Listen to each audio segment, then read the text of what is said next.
Alors, petite visite.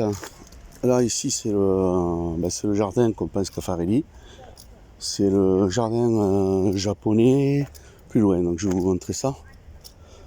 Donc, voilà, je fais la balade différemment de l'autre fois. Donc, là, bon, en haut, Hôtel Mercure, bien évidemment. Donc, tous ces grands hôtels, ils se mettent toujours dans des endroits bien situés donc, dans la ville. Voilà.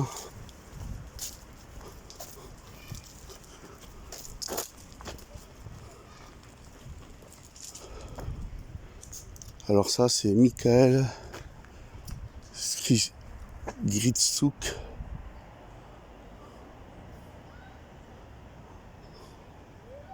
Donc c'est sculpteur soviétique, donc Kiev. Donc ils n'ont pas dit qu'il était russe, parce que donc à Kiev il y a beaucoup de Russes, des Ukrainiens. Voilà, donc je continue donc par là. Donc endroit hyper agréable pour se reposer. Alors si nous refont un confinement, ils vont encore nous fermer ces trucs pour qu'elle reste bien enfermée chez soi. Bonjour. J'ai pas, désolé.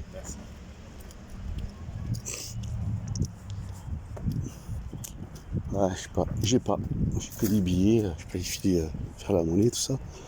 Donc je vais tout filer donc au marché. Je crois que j'aurais pu lui filer un free, le gars. Merde, il est parti. Il est loin. Mais bon, tous les jours, on est abordé. Donc voilà, donc vers la révolution sociale. Donc je continue ma petite visite. Alors là, je sais pas qu'est-ce qu'ils sont en train de faire là, les jeunes. Bon, je vais baisser le truc pour pas filmer des personnes. Ah, ben c'est des gens qui font un pique-nique d'un groupe. Alors là, CNT, c'est quoi? Centre. Ah ouais, le CNT. Les libertés. On va discuter. Bon, je vais baisser pour pas montrer. Je vais continuer sur le truc là. Bonjour. J'enregistre mais je filme pas. Parce que je suis en train de faire je fais des vidéos sur YouTube. Et là, vous êtes des amis qui pique-niquaient ou vous êtes un groupe? C'est vous ça? Un groupe anarchiste. CNT, c'est Conseil National de Transition. C'est quoi? C'est la Confédération Nationale du Travail. Ah oui. On est anarcho-syndicaliste, on est anarchiste, on est là parce que ça, c'est un des deux seuls endroits à Toulouse. Ouais. Ça vous dérange pas que j'enregistre ce que vous dites? J'ai une chaîne, donc c'est d'information, de réinformation. C'est un des deux seuls endroits à Toulouse où il y a, si vous voulez, un lieu qui a le nom d'un militant anarcho-syndicaliste. Ponzan Vidal. Ponzan Vidal, qui a été donc un résistant qui a organisé des réseaux anarchistes espagnols, ouais. Qui pendant la Seconde Guerre mondiale, dès 1939, a organisé, si vous voulez, des réseaux de résistance et des réseaux d'évacuation d'aviateurs ou de personnes qui voulaient évacuer. Et donc, et qui est mort, si vous voulez, 2 jours avant la libération de Toulouse, fusillé par les Allemands. Bon, et en fait, on est là parce que c'est à l'occasion du 19 juillet 36. Le 19 juillet 36, c'est la révolution, le début de la révolution sociale en Espagne, si vous voulez. C'est-à-dire que le 18 juillet, il y a le coup d'État fasciste de Franco, le coup d'État militaire de Franco en Espagne, qui essaye de prendre le pouvoir. Et le 19 juillet, le peuple se révolte, écrase la rébellion en Aragon, en Barcelone, dans divers lieux en Espagne, et commence à s'auto-organiser, si vous voulez, à transformer la vie sociale. Voilà, c'est tout, quoi. Et donc, c'est pour ça qu'on est là, pour fêter ça, parce que nous, on est Confédération Nationale du Travail, on est donc un syndicat anarcho-syndicaliste, si vous voulez, et voilà. D'accord. Faites ça. D'accord. Moi, je suis sensible à tout ça parce que je suis petit-fils Mon grand-père était lieutenant-colonel de l'armée républicaine. Il était condamné à mort, mais il a vécu jusqu'à plus de 90 ans. Mais il était de quelle tendance, je dirais? Lui était, je crois, communiste, un truc comme ça. Voilà. On n'est pas communiste parce qu'on n'a pas du tout le même point de vue que les communistes. On est communistes mais libertaires. Oui, bon, après bon, c'était quelqu'un de, bon, je sais pas, pendant petit, je ne peux pas filmer les gens, parce que bon, après, s'ils me disent que je les ai filmés, ça, je sais me laisser. Si vous pouvez éviter de... Voilà, non, mais bien sûr, évidemment. Non, mais parce que, voilà, et voilà, donc il a vécu, il s'est échappé, après, bon, il était en France, exilé, voilà. Donc il y a des gens qui sont, montés, qui se sont laissés. Moi j'en ai un qui a sauté d'un train, mon grand-père maternel. Il avait mis dans un train, il a sauté, il s'est échappé. Et l'autre, il était condamné à mort, il était en prison. Il est resté quelques années, puis il s'est évadé. Ils ont vécu les deux jusqu'à plus de 90 ans. Voilà. Donc après... Le dernier militant du groupe Ponzan, parce qu'après c'était un réseau, si vous voulez, donc, de résistance. Le dernier militant du groupe Ponzan, qui s'appelait donc Barbera, est décédé l'année dernière, le 20 juillet 2019, à 98 ans. Si vous voulez. C'était le dernier militant qui avait participé au groupe Ponzan. Et ces gens ont sauvé, si vous voulez, des centaines de personnes en les évacuant, que ce soit des juifs, que ce soit des militants politiques ou des aviateurs alliés, par exemple, en les évacuant vers l'Espagne. Et en même temps, ils ont lutté jusque dans les années 65 contre le régime franquiste. Alors dans mes grands-pères, il y en a un qui aurait, aujourd'hui il aurait 120 ans, et l'autre il aurait 119. Donc voilà. Et ils sont morts, bon, on dira, pas avec leur tête à l'envers. Comme maintenant, on nous dit, vous savez, on nous dit oui, quand on est vieux, c'est normal qu'on ait Alzheimer, toutes ces maladies, alors que c'est faux, c'est une ineptie totale. Bon, moi j'ai ma mère, donc je dois m'occuper d'elle, elle a 87 ans, parce que bon, elle a ce qu'ils appellent Alzheimer, mais en fait elle n'a pas régressé depuis que je suis avec elle, au contraire, bon, c'est dur, c'est facile tous les jours, c'est difficile je dirais, mais en faisant attention à ce qu'on mange, bon, j'ai continué à lui donner les traitements qu'ils donnent. Vous savez, ils font des traitements de longue durée. Et quand vous allez voir donc, les spécialistes, ils disent on stabilise la maladie, alors qu'on ne doit pas la guérir. On stabilise, c'est toujours pour faire du fric. Si tu stabilises, tu continues à donner le traitement. Le traitement, on te traite et on te ment. Voilà. Ah ben si, moi je me suis beaucoup intéressé, je m'intéresse beaucoup aussi donc, à la médecine. Et donc évidemment, c'est beaucoup de mensonges. Après, tout n'est pas à jeter. Mais surtout maintenant, les petits qui passent, je ne veux pas les filmer. Parce que sur le champ. Voilà. Donc bon, je vais monter vers le haut là. Je sais pas, je discute, ou là-bas, la grue, tiens, voilà. Et donc voilà ce que je disais. Donc tous ces trucs-là. Donc là maintenant,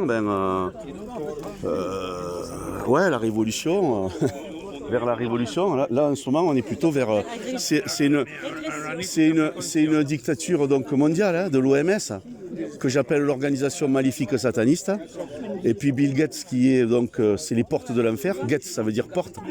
Et c'est Gates window, fenêtre et porte. Et tout ça, ouais, c'est une saloperie. Hein. Ça c'est vraiment une pourriture. C'est un mec ça à balancer, voilà quoi, à dégager. Il a déjà massacré beaucoup de jeunes avec ses vaccins, beaucoup de monde. Et il y a encore des gens qui sont d'accord. Il ne faut surtout pas accepter le bâillon et la muselière là. Moi j'avais muselière, je ne mets jamais là. Non, il ne faut pas le mettre. Non, mais moi j'en ai pas, ils vont se faire foutre. Hein. Ils vont se faire foutre. Hein. Leur loi scélérate qu'ils mettent en place. Après c'est l'acceptation, c'est le consentement des gens. Voilà. Parce qu'on meurt de peur, mais moi je vous explique comment on meurt de peur, le processus. Hein. Voilà. Je sais, j'en ai vu plein. Voilà. Alors si vous allez sur YouTube, j'ai une Quand chaîne. j'étais à la montagne, alors là, on avait le crayon, la gomme, on allait se promener. Hors de la route, parce que là, les gens... Vous êtes de la montagne, hein? Non, mais j'y vais régulièrement, je suis à Vallée-la-Royale. Vallée de la Royale, c'est à côté de où? Au nord de Ventimille. Ah, mais c'est dans les Pyrénées-Orientales. Non, Alpes. Ah oui, les Alpes, ouais, d'accord. Les Alpes. Ah oui, Ventimille, oui, oui, pardon. Ah, la ouais. frontière était fermée. Ouais. Ah, vous êtes de là-bas, les Alpes? Pas tout à fait, mais j'y vais souvent. Une maison, enfin, C'est quoi, c'est les Alpes de Haute-Provence? non, des Alpes-Maritimes. Alpes-Maritimes, d'accord. Ah ouais, ah oui, oui, oui, c'est la même région. Ouais, ouais. Bon, je vais continuer, je vous laisse bon appétit. Voilà, donc, bon, déjà sympathique, j'ai discuté, je ne les ai pas filmés, donc je continue.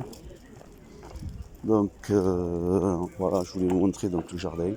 Donc, quand on rentre, donc reprendre contact avec les arbres. Ah, ouf.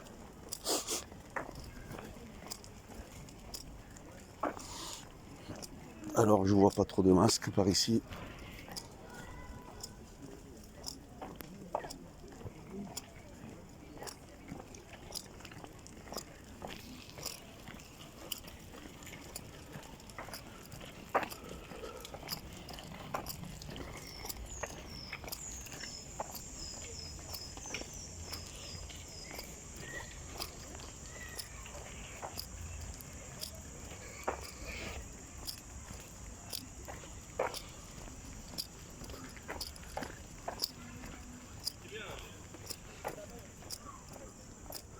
Voilà.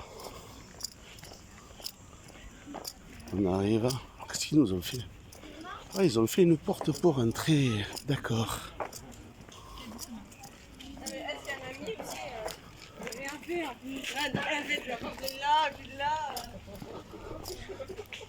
Voilà, le jardin japonais.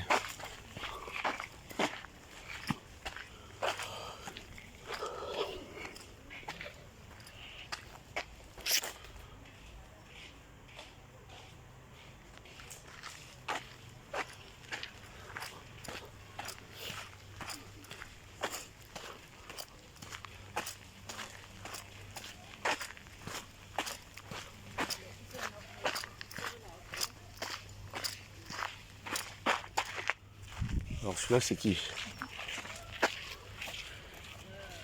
Un avatar. Oh, le gars médite. Putain, il a des paluches balèzes.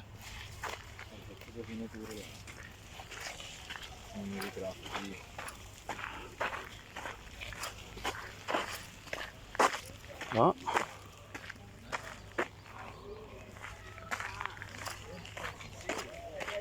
Voilà. Petite bâtisse. Donc ça c'est Compense Caffarelli. On va avoir des touristes étrangers.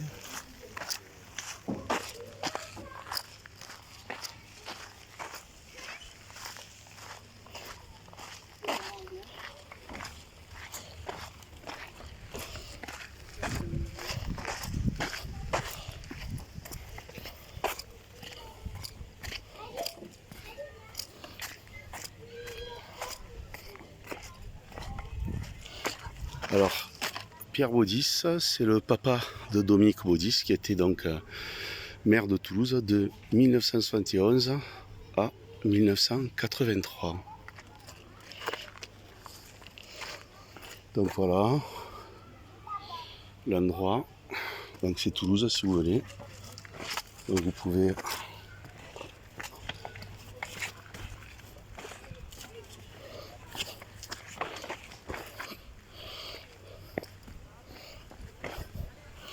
compliqué pour le. J'ai le chariot à tirer là. Donc regardez au niveau donc du relief. Il faut aller doucement. Voilà des pins. Alors.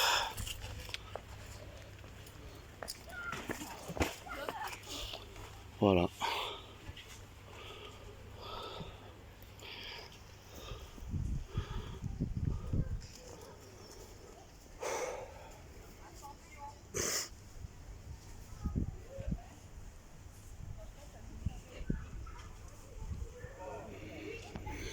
Voilà l'endroit pour le calme.